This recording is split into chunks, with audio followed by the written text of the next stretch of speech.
C'est une actu qui est passée cet été et qui pourrait être le symbole de la lutte contre les propos haineux sur les réseaux sociaux, le cyberharcèlement. L'affaire Mila en France, on revient dessus avec vous Stéphane Corr. Bonjour. Bonjour Alexis. Déjà rappelons les faits, qui est cette Mila ? Alors Mila, c'est une adolescente française qui à un moment donné avait été approchée par un jeune homme qui voulait la draguer simplement. Elle n'était pas du tout intéressée par les avances faites à travers bien sûr Instagram, et il faisait des lives et autres. Et puis le jeune homme a mal pris se sent rejeté par Mila. Il a commencé quelque part à l'invectiver, à l'insulter aussi, à tenir des propos homophobes envers elle. Et puis Mila a répondu, pas directement par des insultes qui étaient envers ce jeune homme, mais parce que le jeune homme avait mis en avant sa religion. Il était de confession musulmane et il s'était aussi basé sur cette religion-là pour insulter Mila. Et elle avait répondu par rapport à la religion en tant que telle, en disant que, voilà, sur des termes que je ne pourrais pas reproduire ici, assez crus, qu'elle n'appréciait pas du tout la religion et aucune sorte de religion d'ailleurs. Mais elle était libre de dire ses propos, c'était pas non plus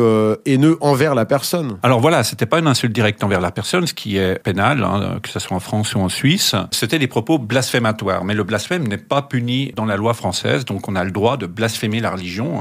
On se souvient des histoires des caricatures de Charlie, qui sont les pris à toutes les religions, et pas que la religion musulmane, à la religion chrétienne aussi, à la religion juive aussi. Donc c'est un droit que l'on a en France de pouvoir émettre ce genre de critiques. Suite à ces propos de Mila, elle a reçu une vague d'insultes, de violences numériques. Au mois de juillet dernier, il y a eu un procès et une dizaine de personnes ont été condamnées à des peines de prison avec sursis. Oui, tout à fait. Alors, il y a eu des agressions en ligne, vraiment. Elle a été déscolarisée. On a dû menaces de mort. Voilà, il y a des menaces de mort. On a dû la sortir de son école. Elle a une protection rapprochée. Ça a été vraiment quelque chose d'extrêmement lourd à gérer. Imaginons pour une adolescente d'être sans arrêt menacée avec des gens qui connaissent l'adresse, qui connaissent son numéro de téléphone, qui essayent quelque part de l'identifier à chaque fois. Voilà, c'est pas tellement la vie que l'on souhaite à cet âge-là. Et donc, il y a eu un procès qui a mis en accusation les un peu plus d'une dizaine de personnes qui avaient été identifiées comme étant ses principaux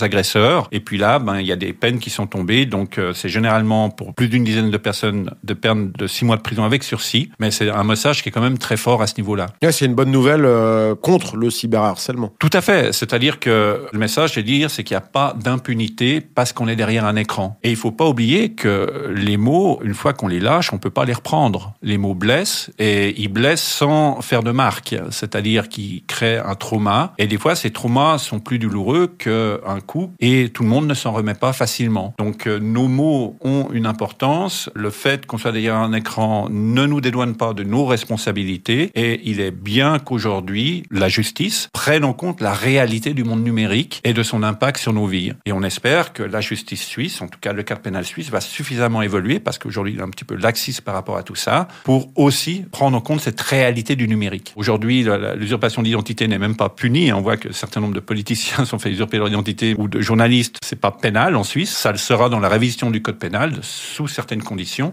Et donc, on voit bien qu'on a du retard. Et on se tiendra informé, bien sûr, sur l'évolution de la situation avec vous, Stéphane Corr. Merci beaucoup. Merci.